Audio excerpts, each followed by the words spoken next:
दोस्तों, आपने कभी ना कभी अपनी दादी या नानी से यह सुना होगा कि कहाँ सेठ हमीरचंद और कहाँ चंदू कुम्हार। क्या आपको पता है कि ऐसा क्यों कहा जाता है? आज की इस नई कहानी के माध्यम से हम इस रहस्य को खोलेंगे।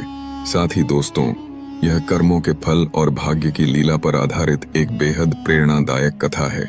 मुझे पूरा यकीन है कि यह कहानी आपके दिल को छू लेगी और पुरानी यादें ताज़ा कर देगी।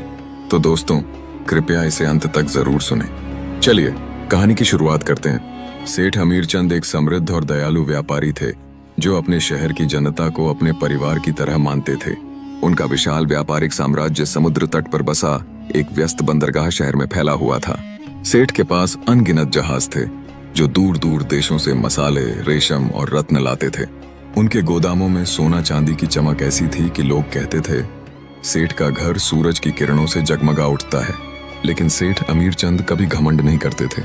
वे चापलूसों से दूर रहते और रात के अंधेरे में सादे कपड़ों में बाजारों में घूमते ताकि गरीबों की पीड़ा का पता चल सके।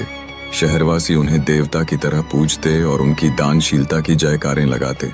एक रात सेठ हमीरचंद अपने नौकरों के साथ बंदरगाह के पास टहल रहे थे। तभी उनकी नजर एक टूटे फूटे झोपड़े पर पड़ी जहां एक बूढ़ा मछुआरा अपनी पत्नी से उदास स्वर में बातें कर रहा था। झोपड़े में एक मिट्टी का पुराना दीपक टिमटिमा रहा था। मछुआरा बोला, मेरी उम्र अब धोखा दे रही है, मेरे हाथ कांपते हैं, नेट फेंकना मुश्किल हो गया है, कोई बेटा भी नहीं जो मेरा सहारा बने, अब तो भूखे सोना ही भाग्य लगता है। उसकी पत्नी ने सांत्वना दी, चिंता न करो स्वामी, सुना है सेठ हमीरचंद बड़े दयालु हैं, वे हमारी मदद करेंगे।